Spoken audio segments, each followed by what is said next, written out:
Oi pessoal, bem-vindos a mais um Reflexões e hoje eu vou continuar respondendo as perguntas que foram publicadas naquele vídeo sobre os 1000 inscritos no canal. Como eu expliquei naquele vídeo e no primeiro vídeo resposta, eu só vou responder com vídeo resposta os comentários que tiverem naquele vídeo, tá? Então, na sequência, Ref responde parte 2.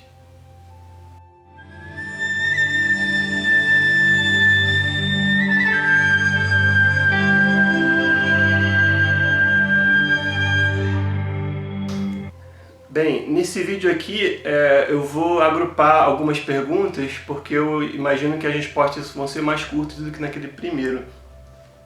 Então, vou começar por duas perguntas que têm a ver com o sufismo, né? Que foi até o vídeo da semana retrasada, se eu não me engano. Não, desculpa, é um vídeo anterior aí que já apareceu no canal. O vídeo chama Pedras Preciosas, um conto sufi. Então, esses comentários foram provavelmente antes da publicação desse vídeo. O primeiro é de Maxwell Marinho e fala assim: Irfan, eu gostaria que fizesse um vídeo relatando suas experiências com as práticas do sufi ou do sufismo. Meu coração tem se voltado para esse caminho por influência sua. Obrigado, Max, eu sei que você segue o meu blog há muitos anos e o Max segue o meu blog ao ponto de saber que o meu nome na ordem Naqshbandi é Irfan, né? Nem todo mundo sabe disso, ele é uma das pessoas que sabe. Então, vamos pegar primeiro a outra pergunta aqui para depois responder você junto com o outro. O outro é o Marcos Gonzalez Wolff, né, que também é padrinho do canal Conhecimento da Humanidade como eu. Então ele pergunta assim: Ref, mais uma vez parabéns pelo canal e teu conteúdo e mensagem. Tu é uma pessoa conectada com os seus potenciais e também com o mundo e suas nuances. Soube através do grupo fechado do canal do Léo e do Bruno, né, que é os padrinhos do Conhecimento da Humanidade, que tu segue as questões e estudos do sufismo. Poderia trazer algum vídeo sobre sufismo e talvez a sua conexão com o zoroastrismo ou outra crença do Oriente? Ainda, o que você sugere para conseguir entrar em ressonância com as vertentes de conhecimento espiritual do Oriente ou mesmo outras? Abraços. Obrigado, Marcos, pela pergunta. Essa parte sobre entrar em ressonância com outras vertentes que não o sufismo, eu vou comentar na próxima resposta, tá? Então aguarda um pouco aí. Mas sobre o sufismo, vou agrupar aqui as duas perguntas.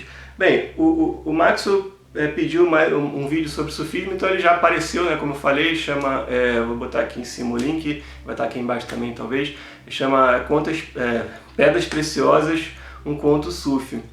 Então ele já começa a falar do sufismo, começa a falar também de Rumi, né, que é um poeta sufi persa do século XIII, que é o grande responsável por ter me trazido e muitos outros ocidentais para o caminho do sufismo, que pode-se dizer que é o misticismo islâmico, né? É a vertente mística do islamismo, mas continua sendo o islamismo, né? Então, vou explicar melhor isso depois. Então, como você consegue começar a praticar? Bem, você pode primeiramente ler sobre o assunto, né? Tem aquele livro Os Sufis, que eu já falei, do Idris Shah, tem aquela introdução ao sufismo que eu comentei no vídeo passado, vou botar os links desses livros aqui embaixo, e tem os próprios livros de Rumi, né? Tem também Rabia Basri, que é uma santa sufi, uma poetisa espetacular, né? E tem vários filósofos daquela época que também eram sufis. Então você pode começar pela leitura. Se você realmente se interessar, né, ao ponto de querer praticar, eu recomendo muito a Ordem Sufi Naqshbandi, né, que está aqui no Brasil, mas é a maior ordem sufi do mundo, né? Se não me engano, a sede é lá em Chipre, que é uma ilha perto ali da Turquia. E tem um sheik Ahmed que falou lá no simpósio de hermetismo, é o maior representante da Naqshbandi aqui no Brasil. Ele está situado em São Paulo. Eu sei que também tem uma sede muito grande em Curitiba e tem outras sedes espalhadas pelo Brasil, inclusive aqui em Campo Grande, Mato Grosso do Sul, está na Suriyama, né, que é representado ali na Suriyama. E a gente tem sábado, sim, a cada 15 dias, né, aos sábados, a gente tem aula de samba, por exemplo, que é aquela dança rodopiante dos dervishes, né, dos sufis. Então você pode começar a frequentar. Eu vou botar aqui o link aqui embaixo para você entrar em contato com a ordem, né, porque eles não ficam anunciando muito, então você tem que mandar um e-mail para eles e perguntar sobre o e-mail ou WhatsApp, se não me engano, mas você tem que perguntar: eu moro aqui, será que tem um lugar que eu posso frequentar? Às vezes vai ter, às vezes não vai ter. Se não tiver, não tem muito jeito, além de se acompanhar pela internet, talvez eles podem te passar os canais no YouTube onde eles fazem as práticas Aí você pode acompanhar até ao vivo, né, em lives, né, que eu não vou botar aqui porque é uma coisa mais restrita, mas se você tiver interesse, eles vão te passar, se você demonstrar que está realmente interessado, eles vão te passar, né. E aí, se você for realmente no local onde tem as práticas, né, que se tem na sua cidade, aí você vai se ambientar melhor e você vai começar a ver se realmente vale a pena para você. Por que eu falo isso? Porque, na verdade, o sufismo continua sendo o islamismo, então eles são islâmicos. Se você for realmente praticar o sufismo, você vai ter práticas do tipo de rezar em direção à Meca, 5 vezes por dia, se não me engano. Você vai aquelas rezas que você encosta a cabeça no chão, é submissão a Allah, né? Você vai ter que ter algumas coisas assim, tipo, que não são do cotidiano normal, assim, de uma pessoa comum, assim, né? Você vai realmente virar uma pessoa religiosa, assim como se fosse pegar um caminho místico do judaísmo, do cristianismo, até do hinduísmo, outras vertentes, não seria muito diferente, né? Talvez só no espiritismo, que seja uma coisa mais aberta, não te demande tanta coisa assim para você fazer, mas se você vai seguir a fundo o espiritismo, você vai ter uma série de compromissos também com a casa espírita e tudo mais. Então é mais ou menos por aí. Você vai ter que assumir compromissos, né, com o que você vai estar querendo buscar. Só que assim, devo dizer também, por que eles assumem esses compromissos? Não é por nada, é porque eles têm benefícios, né? Então o sufismo pelo menos na Naqshband, é um tipo de prática que você se conecta muito com o mestre espiritual. Então, atualmente tem um mestre espiritual, né, um mestre da Ordem Naqshband no mundo inteiro, que está lá em Chipre, e você se conecta com esse sujeito, que é uma pessoa. Só que ele é uma pessoa que representa uma vertente esotérica, digamos assim, é muito, muito grande, uma egrégora muito forte, e você realmente tem benefícios desse tipo de conexão, mas você tem que estar limpo, digamos assim, limpo espiritualmente para estar realmente conectado. Você acaba se desligando um pouco do chamado mundo profano, mundo mundano, e se dedica mais àquilo. Não quer dizer que você não possa continuar vivendo no chamado mundo profano. O próprio Sheikh Ahmed, quando foi no simpósio de hermetismo, ele ficou lá para o happy hour na noite, né? E ele, por exemplo, ele estava conversando com algumas pessoas, sentado numa mesa. Essas pessoas não estavam bebendo bebidas alcoólicas, que é uma coisa proibida, né, no islamismo e no sufismo também. Você não vai poder beber bebida alcoólica, por exemplo, se quiser seguir a risca, né? Só que você também não pode sentar à mesa com uma pessoa que bebe bebida alcoólica, né? Então é uma coisa mais restritiva. Só que como é que ele consegue contornar isso de uma maneira assim que nem todo mundo percebe, mas a maneira assim que fala muito da tolerância do sufismo, né? Talvez um islâmico puro não fizesse isso, mas ele, como está seguindo uma vertente mais tolerante do islamismo, ele, quando as pessoas se aproximaram dele para fazer perguntas com garrafas de cerveja na mão, ele simplesmente se levantou da mesa e começou a conversar com elas em pé. Então, pode parecer uma bobeira, mas para ele não é bobeira porque ele sabe que ele está seguindo um código e tal, então para ele é importante, né? Pode ser que não acontecesse nada se ele resolvesse sentar à mesa com as pessoas com cerveja na mão, mas ele tem que ter uma certa postura, até porque ele está representando a ordem, talvez não seja o caso de quem vai só seguir a ordem. Mas só para dar um exemplo, que você tem uma rigidez, mas você também tem uma tolerância, né? Então o sufismo talvez seja a vertente mais tolerante do islamismo, mas continua sendo islamismo, né? E para finalizar aqui sobre o sufismo, né, como eu cheguei ao sufismo através de Rumi, né, que eu encontrei Rumi, me apaixonei por Rumi, que é um poeta sufi persa, e cheguei a traduzir ele nesse livro aqui que chama Rumi, A Dança da Alma, traduzi de versões em inglês, claro, e comentei. Mas tem um poema especial que eu acho que resume muito bem o sufismo, e eu vou trazer uns trechos dele, tá? Aqui nesse livro está na página 21 e chama A Grande Carruagem. Então vamos lá. Palavras de Jalaluddin Rumi. Quando vejo sua face, as pedras começam a girar. Você aparece, todo o estudo vagueia. Eu perco o meu lugar, a água se torna perolada, o fogo aplaina e não mais destrói. Em sua presença, eu não desejo o que eu achei que eu desejava, essas 3 lamparinas suspensas. Dentro de sua face, os manuscritos antigos mais parecem espelhos enferrujados. Você respira, surgem novas formas. E a música de um desejo mais conhecido que a primavera começa o seu ritmo como uma grande carruagem. conduza a carruagem devagar. Alguns de nós, caminhando ao seu lado, são mancos. E além das ideias de certo e errado, há um campo. Eu lhe encontrarei lá. Quando a alma se deita naquela grama, o mundo está preenchido demais para que falemos dele. Ideias, linguagem e até mesmo a frase "cada um" já não fazem mais nenhum sentido. Então, não gosto muito de explicar poesia, mas basicamente o sufismo vai além da linguagem, além das ideias de certo e errado, além desses sentidos todos, né? E você está na união mística com Alá ou com Deus. Isso é sufismo, e é por isso que muita gente abdica de certas coisas na vida, certos, digamos, prazeres materiais, prazeres mundanos, para estar em contato mais direto com essa divindade, com esse Deus. Então, se for para você, vá lá e busca. Bem, a terceira e última pergunta aqui desse vídeo que eu vou responder foi feita pelo Matheus S. Ele fala assim: minha pergunta, Ref, para o seu vídeo resposta é assim: eu gostaria que compartilhasse conosco qual foi o acontecimento da sua vida que fez você iniciar a sua busca pelo espiritual ou pelo caminho espiritual. É uma excelente pergunta. Eu acho que todo mundo assim, que divulga conhecimento espiritual aqui no YouTube, ou seja, onde for, eu acho interessante que explique como chegou nesse caminho, né? Porque nem todo mundo compreende como é que a gente começa e tal, e é importante a gente falar. Como eu já disse no vídeo passado, até no primeiro vídeo de resposta, se não me engano, tem uma série de contos no meu blog que estão agrupados num post chamado Festa Estranha, que lá eu falo sobre várias experiências espirituais que eu tive, principalmente no início do caminho, assim, na adolescência. Mas eu tenho que dar uma resposta mais específica, porque ele fala de um acontecimento, né? E na verdade, no meu caso, esse acontecimento aconteceu no meu nascimento, provavelmente, porque eu não lembro, porque é uma coisa que eu trouxe comigo, assim, é uma coisa que já nasceu comigo.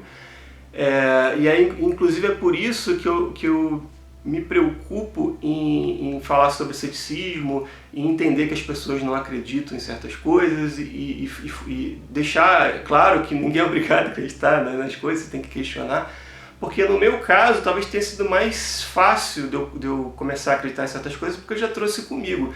Então, o que eu trouxe comigo basicamente? Eu trouxe comigo a crença num Deus, tá? Mas não necessariamente no Deus cristão, ou no Deus que as pessoas chamam por essa palavra, e a crença de que essa vida não é a única vida, tanto para após a morte como para antes da vida. Só que eu só fui entender isso direito depois, porque a princípio eu achava que era depois da morte só, né? Porque eu não estava entendendo muito bem o que eu estava sentindo, porque quando você começa a ter contato com essas coisas espirituais, você começa a entender o que é a morte e tal. Eu li, por exemplo, a Bíblia para crianças que o meu pai comprou para mim, e aí eu li lá basicamente o que tem na Bíblia, né? Que depois que você morre, você espera por Jesus e tal, que você vai renascer e vai habitar com todo mundo aqui na Terra. Mas nada disso, para mim, resolvia a questão, né? Tinha uma série de questões lógicas que não estavam resolvidas, até para uma criança parecia meio estranha a história. Essa história também de Deus estar lá num trono, no céu e tal, nunca colou para mim também. Inclusive a própria figura de Deus como um ser de barba, ou que seja, qualquer tipo de ser pessoal que você possa configurar, para mim não fazia o menor sentido. Então, apesar de eu ter nascido com essas questões, né, essas certezas, digamos assim, se pode se dizer assim, porque já estava comigo, então como é que eu vou dizer algo? Ninguém me ensinou isso, né?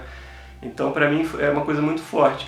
Só que não me ajudou tanto necessariamente. Me ajudou no sentido de eu achar que eu era maluco no começo. Assim. Eu me lembro claramente que eu achava que eu era maluco porque eu pensava umas coisas que ninguém pensava, né?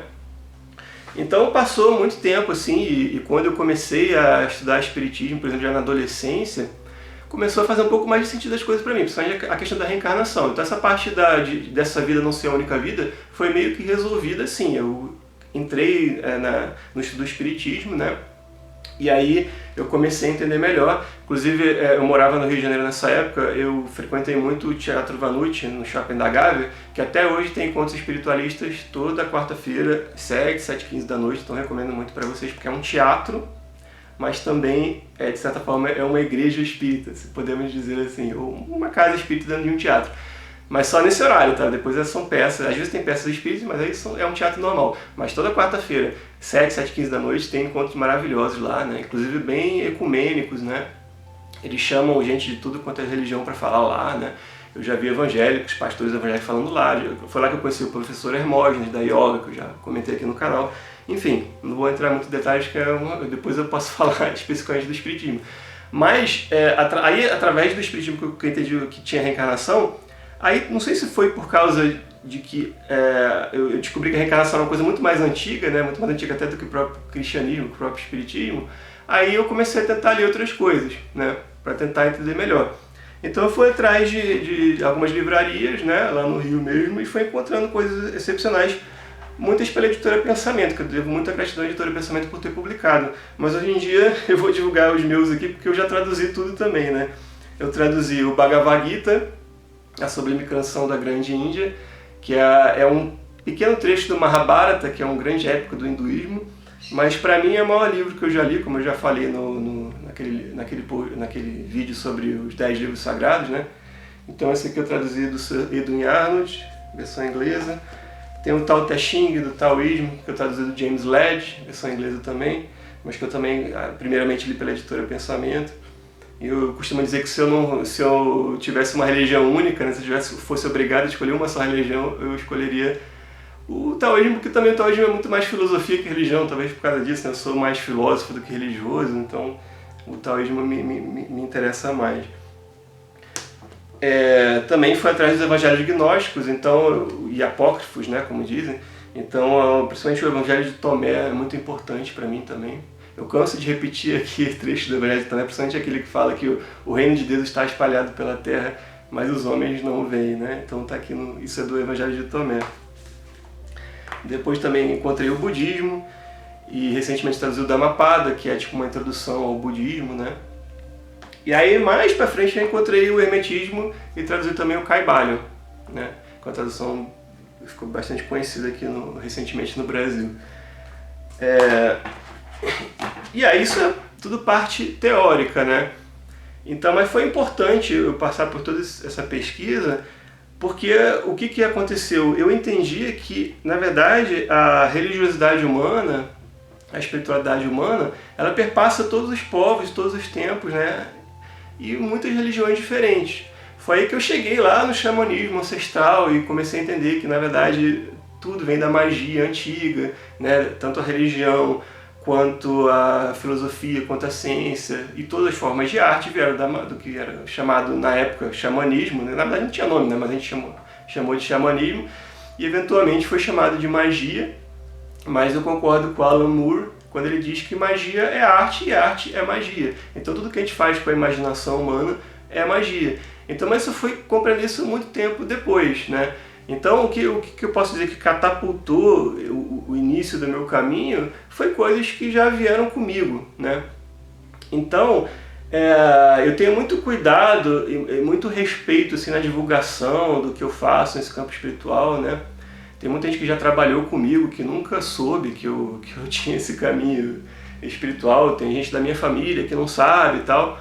Porque assim, eu respeito muito que as pessoas têm momentos para estar adentrando nesse caminho, né? Como se diz muito no ocultismo, se fala quando o discípulo está pronto, o mestre aparece. E às vezes o mestre não é uma pessoa, às vezes o mestre pode ser livros, né? Quando você está pronto para ler esses livros, você começa a encontrar ele sem querer, como eu encontrei ele sem querer, né, nas livrarias lá do Rio e comecei a me interessar. E aí é bom que tem editores como Pensamento, né? E outros, e a Madres, né? E agora, para quem tem interesse, eu tenho esses livros todos aqui publicados na versão impressa pelo Clube de Autores, e lá na Amazon vocês encontram todos eles na versão e-book por um preço bem camarada, né? Como eu falo, é o preço de um café, ou menos.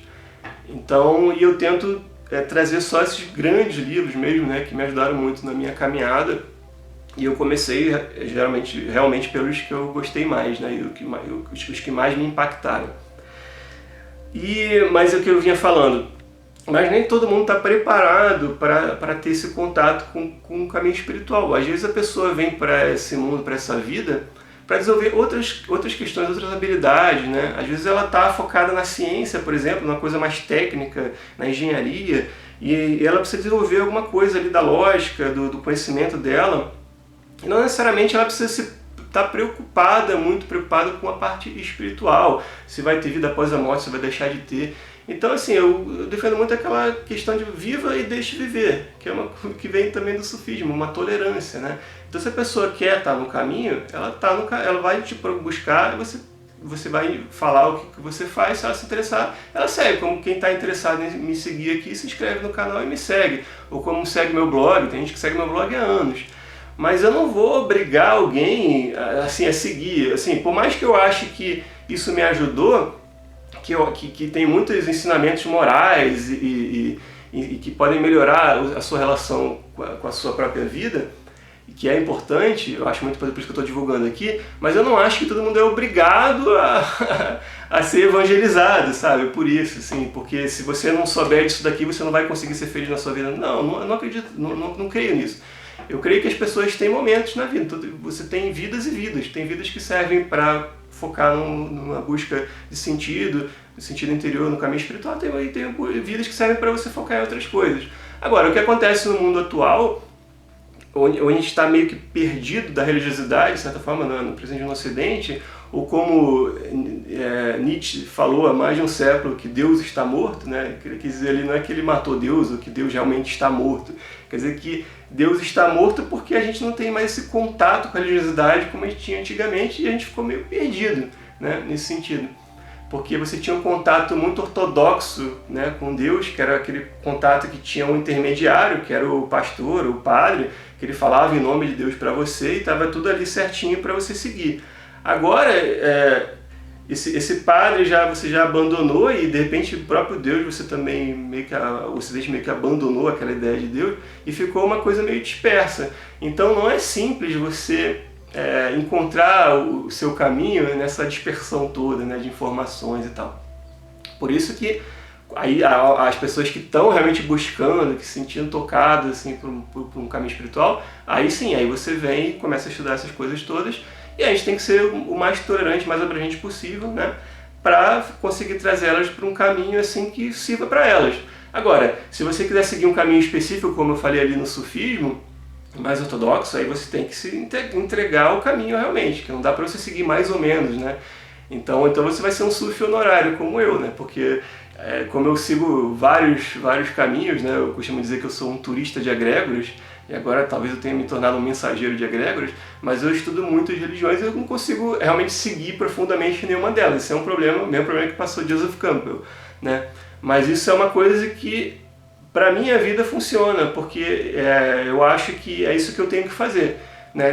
Se você acha que tem que seguir só o sufismo, só o taoísmo, ou só o hermetismo, vai lá e segue, que está ótimo também. O importante é você realmente buscar a si mesmo, buscar o autoconhecimento, e você consegue isso através da religião, mas também da filosofia e até da ciência, até do conhecimento do mundo, porque você vai estar vivendo num mundo que precisa ser conhecido. Então não adianta você achar também que a ciência não serve para nada, lógico que serve. Não é à toa que eu peguei naquele vídeo sobre os 10 maiores livros sagrados, eu ponho o Cosmos de Carl Sagan na 10ª posição, porque eu acho que você precisa conhecer o mundo também. O mundo chamado mundo mundano, né? E como fala no Evangelho também mais uma vez, o reino está espalhado sobre o mundo, mas os homens não o veem. Então quando você começa a ascender nesse caminho espiritual, você também começa a observar esse mundo daqui com outros olhos, né? E aí você vê que tudo é sagrado, né? Então é isso. Eu espero que eu não tenha me estendido muito nas respostas, mais uma vez. Mas obrigado pelas perguntas. Um beijo, até a próxima e boa sorte no caminho.